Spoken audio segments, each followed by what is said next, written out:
today we're going to be showing you our November special. We've gone for something really autumnal with this one, so a bit of a fusion between a classic apple crumble and then a pecan pie.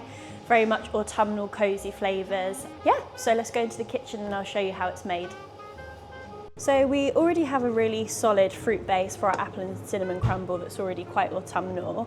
So for this we've just added a few extra spices to elevate it and just make it feel even more cozy. So we've got some ginger, allspice, mixed spice in here, as well as just our cinnamon that we use in our apple and cinnamon crumble. So I'm just toasting the pecans here to give them a little bit of an extra crunch, and it also just brings out the nuttier flavour when you toast things. Yeah, so it will kind of give that pecan pie feel. So now we're going to assemble one of the crumbles.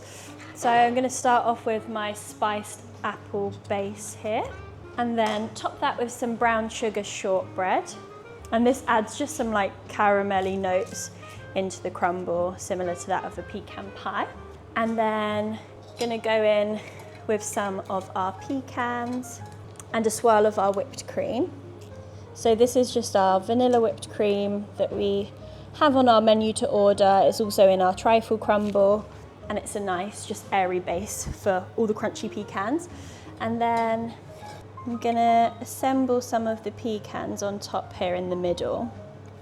So that just forms a little pecan center, because we're going to pipe some shells around the edge, kind of give that like pie crust effect.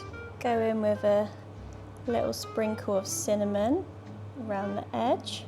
We're going to finish it off with some maple syrup and then some flaky salt, which just balances out all the sweetness in the crumble and is actually probably my favourite component of the crumble, because I think it just brings it all together.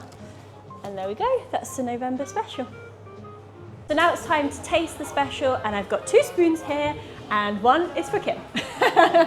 Hello. So this is actually my last episode of Behind the Crumble and my last special. So Kim is going to be taking over from December with our specials. So I've been here nearly 3.5 years now, and I started as a crumble artist at our Spitalfields location when we were in a really small store. It was really squished in and packed in together, and we made do with cooking things on the hob, and now we have these massive pieces of equipment that make it easy for us. I then moved on to team leader, and then I developed a carrot cake crumble, which was my first special. Yum. And yeah, I've made, I think, over 20 specials, which is insane. And now Kim will be doing that, which I'm excited about. When Ruby said she was leaving, honestly, my heart broke, because she's so lovely. She's just the best to work with. She's so creative. And she's becoming a primary school teacher, which honestly, it's just so fitting. And very, very excited for her. When Ruby came on to do the recipe development role, I was really focused on trying to grow the business because there was so much demand. And now I'm quite excited to go back into the product and creative side of things. So I'm a bit nervous because I've got really big boots to fill. Yeah, you've got but it. I'm very excited too. I know. Last crumble. Thank you so much. I appreciate everything you've done. Watch this space.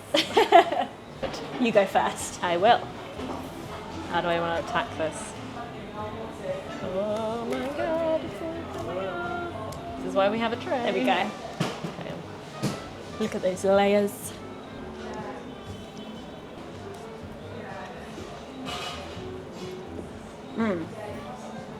Delish. I love it. Extra pecan. That was a good idea. And the salt. I said it's my favourite bit of the crumble, even though it's just salt, but it really brings it all together. Salt is the most underrated ingredient, I think. I think so too. Delish. Yum.